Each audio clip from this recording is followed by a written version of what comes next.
Ждем вылета, когда возобновят рейсы Таджикистан, Россия, и в чем здесь сложность? Таджикистан получил возможность вывести граждан на родину. Теперь главное – договориться с Россией о регулярных полетах, что наконец-то позволит заработать десяткам тысяч людей. На фоне новостей о возобновлении России международных полетов уже с августа, Таджикистан официально попросил РФ возобновить авиасообщение между странами. И теперь официальный Душанбе с нетерпением ждет, что ответит Кремль. Ведь приостановка рейсов успела стать настоящей головной болью для таджикских властей. В России к собственному правительству взывают тысячи таджикистанцев, желающих вернуться домой и ежедневно осаждающих стены посольств и консульств. В самом Таджикистане десятки тысяч людей, напротив, спешат отправиться в РФ на заработки. Между странами летают редкие чартерные рейсы, а перевозчики несут колоссальные убытки. Так Таджик Эйр отправил в неоплачиваемый отдых 90% своих сотрудников и признал неизбежным повышение цен для компенсации убытков. Тяжесть подобной компенсации неминуемо ляжет на плечи рядовых граждан.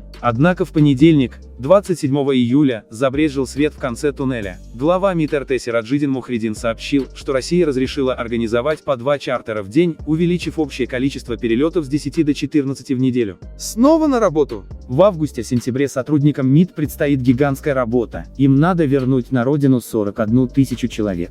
Заметим, что со дня приостановки авиасообщения в Таджикистан были возвращены только 16 400 граждан.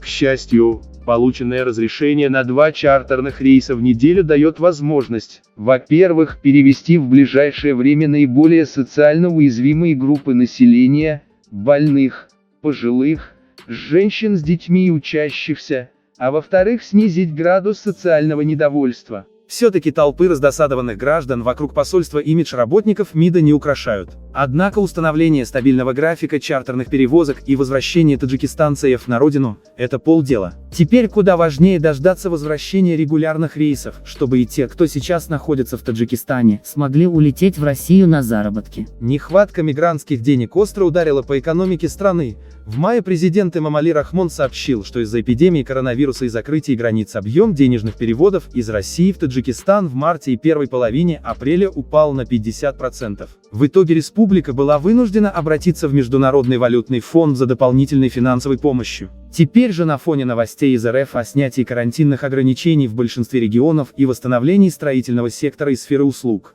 где и трудится большинство мигрантов, самое время отправляться на заработки. Коронавирус не дремлет. Главным препятствием возобновлению регулярных полетов остается эпидемиологическая ситуация. За полгода люди как-то научились жить с COVID-19, но сам по себе коронавирус никуда не делся. Так, после заметного снижения заболеваемости во многих странах гендиректор Всемирной организации здравоохранения Тедрос Адан Гебресус заявил, что пандемия коронавируса ускорилась. Более того, во Вьетнаме наблюдается вспышка инфекции, вызванной новым типом коронавируса. Он оказался агрессивнее и опаснее ранее известных форм вируса. А потому соблюдение карантинных норм в случае возобновления полетов остается вопросом номер один. С гражданами, вернувшимися из России, все достаточно просто. Их обследуют и в случае обнаружения болезни отправят в больницу либо домой, лечиться самостоятельно. Куда сложнее будет ситуация с иностранными рабочими. Если у них выявят болезнь в России, то многих невозможно будет поставить на учет в поликлинику и внести в систему социального мониторинга, просто в силу отсутствия регистрации и постоянного места проживания в первые дни. Да и доступ к услугам системы здравоохранения для таджикских граждан ограничен, если у них нет еще и российского паспорта. Ситуацию осложняет и то, что в РФ они приехали работать, а не сидеть на карантине, а значит, даже обнаружив у себя симптомы болезни, едва ли станут обращаться в поликлинику или скорую, дабы не лишать себя заработка. И именно этот вопрос в ближайшее время предстоит решать таджикским и российским властям. Мягкой посадки. Из хороших новостей, Душанбе и Москва, вероятно, договорятся об открытии границ в ближайший месяц. Экономика обеих государств сильно зависит от мигрантов, Таджикистану нужны денежные переводы, а России – рабочие руки для возобновления строительных проектов и выхода из кризиса. Кроме этого, власти России ориентируются и на потребности авиакомпаний, которым для восстановления после урона пандемии явно не хватает внутреннего спроса даже в туристический сезон. Опрос российских авиаперевозчиков показал, что компании с нетерпением ждут отмашки властей, чтобы открыть воздушное сообщение, и первые в очереди на оживление полетов.